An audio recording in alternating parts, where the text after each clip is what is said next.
कोई भी खाना आपको स्टमक अल्सर नहीं करवा सकता, तो फिर ऐसी कौन सी चीज़ है जो स्टमक अल्सर करती है?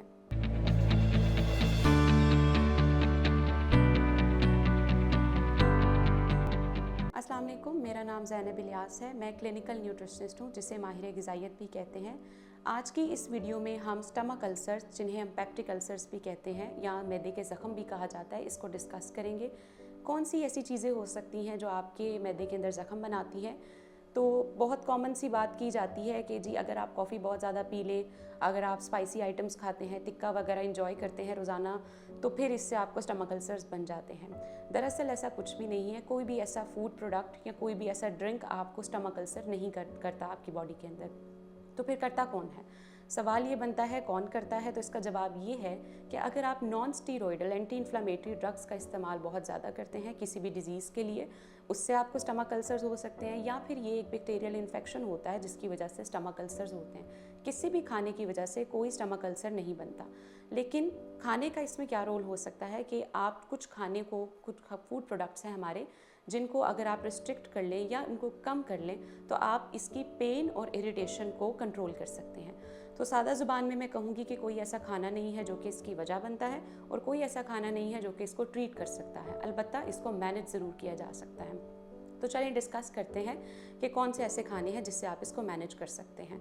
क्रूसीफेरस वेजिटेबल्स का इस्तेमाल अगर आप करते हैं, जिसमें कैबेज आ जाती है, कॉलीफ्लावर आ जाता है और लेटस का इस्तेमाल किया जाता है, तो इससे आपकी जो है स्टमक अल्सर्स वो कम हो जाते हैं, क्योंकि इनमें विटामिन सी होता है जो कि एक एंटीऑक्सीडेंट है, आपकी बॉडी से के अंदर जो भी इन्फेक्शन है उससे फाइट करता है। इसके अलावा हम कह सकते हैं कि ये खाने, ये फूड प्रोडक्ट्स, ये वेजिटेबल्स इन कैटेगरी के अंदर आते हैं जो कि एंटी बैक्टीरियल प्रॉपर्टीज़ रखते हैं। तो ये आपकी बॉडी के अंदर अगर कोई भी इन्फेक्शन है उससे फाइट करते हैं। फिर अब आ जाते हैं कि कौन सी चीज़ें बैन कर दी जाती हैं। तो हम अवॉइड वाली चीज़ों को डिस्कस करेंगे तो हमें आइडिया हो जाएगा कि हम कौन सी चीज़ें ले सकते हैं। सबसे पहले अवॉइड में पाकिस्तान में चाय और कॉफ़ी का ट्रेंड बहुत ज़्यादा होता है। सर्दियों के सीज़न में तो ये और ज़्यादा बढ़ जाता है। तो आप जितनी भी चाय और कॉफ़ी या कैफिनेटेड ड्रिंक्स हैं, कोल्ड ड्रिंक्स आ जाती हैं, इनको अवॉइड करें, क्योंकि ये आपके स्टमक अल्सर्स को इरिटेट कर सकते हैं और आपकी दर्द को बढ़ा सकते हैं। दूसरी जो चीज़ है वो आ जाती है अगेन टिक्का, जो हमने पहले बात की थी कि टिक्का वगैरह इस्तेमाल करने से जितनी फैटी आइटम्स हैं, फैटी फूड्स हैं, फ्राइड आइटम्स हैं, समोसे हैं, हमारे पकोड़े हैं, या जितना तला हुआ गोश्त है हमारा, या आप जितना इस्तेमाल करेंगे उतने ज़्यादा चांसेस हैं कि स्टमक अल्सर्स आपके उतने ज़्यादा वर्स हो सकते हैं। तो आप इन चीज़ों को अवॉइड करें। दूसरी फिर बात आ जाती है हमारी कि स्टमक अल्सर्स के अंदर स्पाइसी खाने नहीं खाए जाते। जितना आप खानों में स्पाइस यूज़ करेंगे उतनी ज़्यादा आपको इरिटेशन महसूस होगी, उतना ज़्यादा एसिड रिफ्लक्स महसूस होगा। फिर एक पाकिस्तान में बहुत चीज़ कॉमन है, क्या करते हैं हम कि हम खाने से 1 घंटा पहले जो है वो कुछ भी नहीं खाते, ना कोई हमारा पानी का इंटेक होता है, ना हम कोई स्नैक्स लेते हैं। हम सीधा डायरेक्ट डिनर करते हैं, कोई अपने ब्रेकफास्ट या लंच के बाद, और फिर हम क्या करते हैं, राइट आफ्टर आवर डिनर हम 15 से 20 मिनट के बाद सो जाते हैं या बिस्तर पर लेट जाते हैं। तो इससे क्या होता है कि आपके एसिड रिफ्लक्स, आपके खाने के वापस अपनी ईसोफेगस, आपके फूड पाइप में आने के चांसेस और ज़्यादा बढ़ जाते हैं। तो इससे आपका जो जहाँ स्टमक अल्सर्स के साथ आपकी फूड पाइप में भी अल्सर्स बन जाते हैं।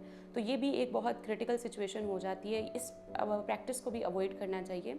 खाने के तकरीबन 2 घंटे के बाद आपको अपने बिस्तर पर जाना चाहिए सोने के लिए। इसके अलावा आप क्या चीज़ें जो है वो अपनी डाइट में मैनेज कर सकते हैं। सिट्रस फ्रूट्स जो हैं वो कभी भी हम अल्सर्स के पेशेंट को रेकमेंड नहीं करते, जिसमें आपकी लेमन आ जाती है, आपके ग्रेप फ्रूट्स आ जाते हैं, ऑरेंजेस आ जाते हैं, मौसमी वगैरह का इस्तेमाल है, सर्दियों में बहुत ज़्यादा होता है। तो अल्सर्स के पेशेंट के लिए ये नहीं रेकमेंड किया जाता। अलबत्ता बनाना और एप्पल्स आप ज़रूर इस्तेमाल कर सकते हैं अगर आपको अल्सर का मसला है। इस वीडियो से मुतालिक आपका कोई क्वेश्चन हो, कोई क्यूरी हो, तो आप कमेंट सेक्शन में मुझे ज़रूर बताएं, और मुझसे कंसल्टेंसी के लिए चाहे इन क्लिनिक हो या चाहे ऑनलाइन हो, आप मरहम से रब्ता कर सकते हैं। Thank you so much.